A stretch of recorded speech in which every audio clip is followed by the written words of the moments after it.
is who the hell, it's not for us anymore. It's not for the individual to go buy a box. At these prices, either one, you can't afford it, or two, it is way irresponsible. It's stupid. Again, think about your interactions with cards. The internet wasn't around. Well, that's almost all my interaction with cards. And you cannot blame Jeff Wilson or the new people, because this is what the modern card scene, this is what it creates. I'm convinced that sports betting is running through the straight male community worse than crack did black people in the 80s. It is bad out here. I'm pumped for the next few videos, and I'll tell you why. But first, I want to go over a couple notes. Last video brought in a lot of new viewers. So I want to thank you to those who subscribed or watched the video, commented, gave your input. It was definitely a more active video than I'm used to. So that was cool to interact so much with the hobby and what people think. And again, thank you to the new subscribers, and thank you to the vets. The second note I want to talk about is I thought the last week in content was awesome.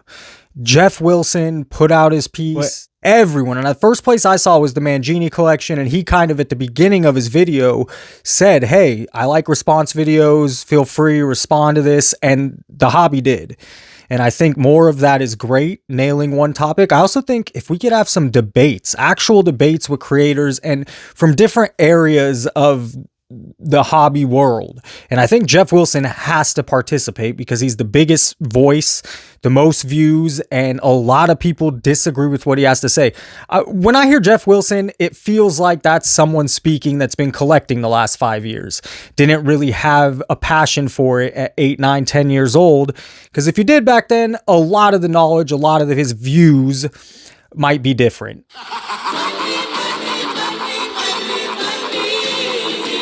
I'm going to attempt something. This is part 1 in a 5 video series. I just think that so much has happened.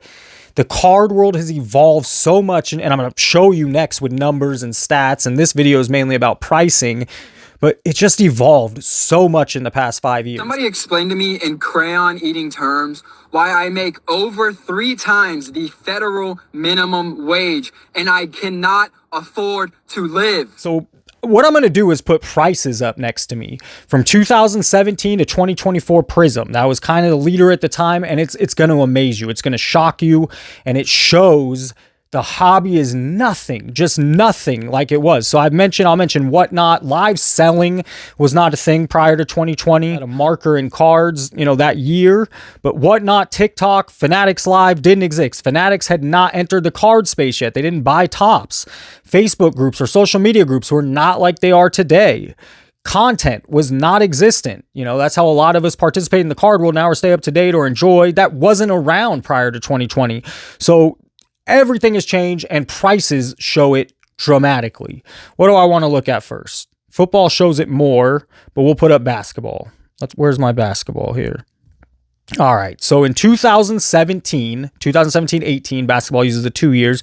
It's the Jason Tatum and Donovan Mitchell rookie year. Hobby boxes were selling. I did my own research, went to Card Ladder, reversed it to prices back when it was released in 2017.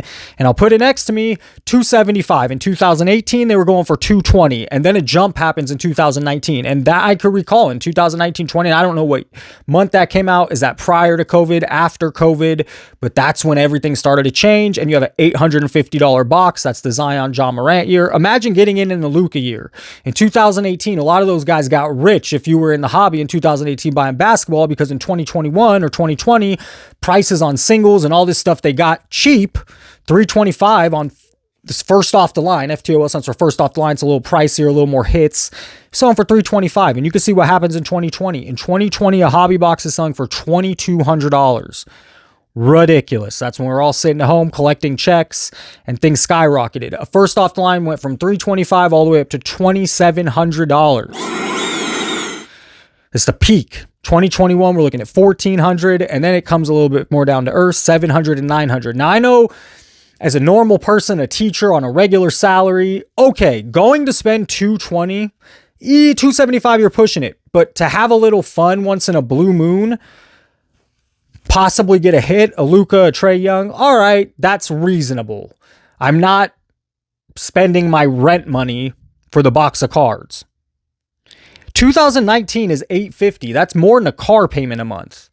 You know, it's going to pay your gas, your car bill, your car insurance. Instead, who's buying a box of that? Part of the point I want to prove as we're doing this is who the hell, it's not for us anymore. It's not for the individual to go buy a box. At these prices, either one, you can't afford it, or two, it is way irresponsible.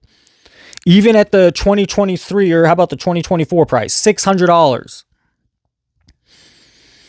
It's still not reasonable for you and me. And maybe what we've seen here is prices continue to fall, and maybe that will happen, but I don't think so, and I'll tell you why in a moment. So let's look at football. That's the basketball. Let's take a look at football.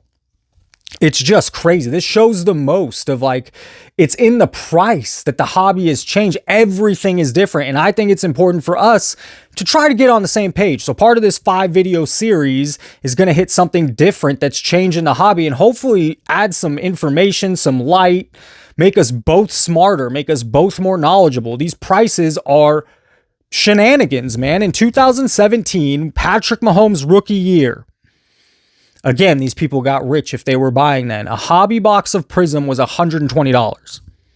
$120. Very reasonable for you or me to say, hey man, I feel like having fun on this paycheck. I haven't bought some cards in a while. Let's go buy a box or two of the new Prizm. Even in 2018, it was $150. Again, did my own research. $150 for that two. That has the huge rookie year. Lamar Jackson, Josh Allen, Saquon Barkley, and these prices skyrocketed singles when the market got hot. So imagine buying into that stuff cheap. And the people that really saw a return was when 2020 hit and prices just kept going. And singles, anything they pulled, and if they held the box, I guess, prices just went up and up and up. And they just haven't fallen back down to reasonable levels. 2019, $180. The air condition just kicked on with the mic, and I'm very curious how it picks up. We'll see right here. I haven't shot with that happening yet. But again, first off the line in 2019 was $230. That's very reasonable. 2020 happens, it jumps to $900, and you're staring at it too. 2021, it's $1,300.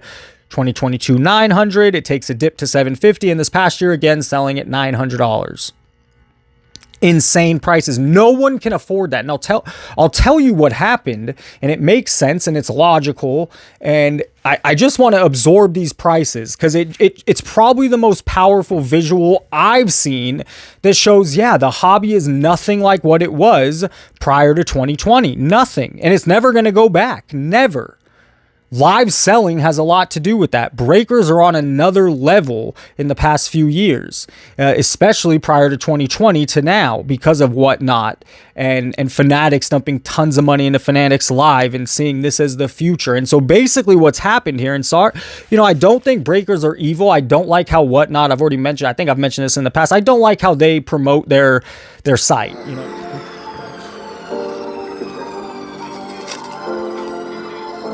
Good luck, everyone. Riva Black, 1 of 1 here.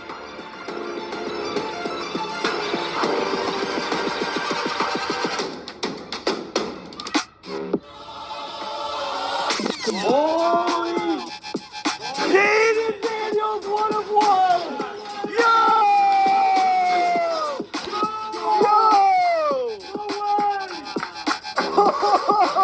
It's all excitement. Oh, yeah. After the person's lost $2,000, maybe they'll pull that $500 card, or maybe they'll pull a $500 grand and proceed to lose $2,000 on your site or on breaks. It is a part of the hobby now, whether you like it, whether you don't like it. It's here, and it's kind of what I think Fanatics sees as the future. The prices are priced at breaker prices.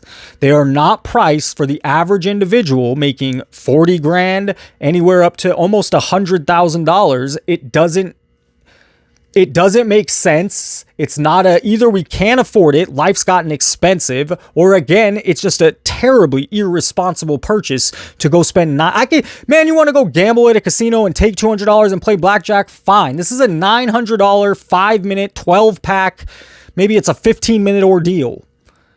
It's not worth it. But the reason these prices hold is because a breaker can buy it for $900 and they can sell the biggest spot for $400 and they can sell the next biggest spot for $350 and they can sell all the other spots for above $100. And all of a sudden, their $900 investment turned into $1,600. And after paying people or supplies or shipping, maybe they make $1,400. So Topps and Fanatics Panini is not going to sit there and say, okay, breakers, you make all the money. No, man, they're going to price their product higher so they're making their fair share. And Panini, and the breakers and the local card shops, you can get the rest. But we're going to make sure to price this stuff high so we get our cut. And that's never going to change because breaking isn't going anywhere. I'm very curious if the whole business model lasts. Again, you can see it's changed dramatically in the last 5 years. Working 12 hours a day for pennies while the owners and investors of the company make millions off your work. It's a miserable existence. To realize, anyone watching this video, prices are not the same. Nothing is the same. And that's why I like this content. We all give our slant. I really believe in having some debates or even a once a week topic we all hit because it was good. It was good content. It was interesting hearing what people had to say. And it was good for everyone's channel. That's it. I mean, let's give the people what they want. Overprinting is going to continue to happen.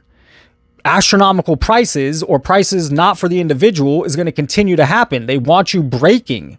That's what they want. That's what they want. They can keep these prices high. Breakers can make money. It does create a little opportunity for business, but it's not good for the individual that wants to go break a box, a hobby box. It's just never going to happen again. And if it is, you're probably being irresponsible with your money. Comment below. What do you think about these prices? Did they shock you? Did they already know this? It's crazy. It really is unbelievable how much prices have gone up when it comes to boxes.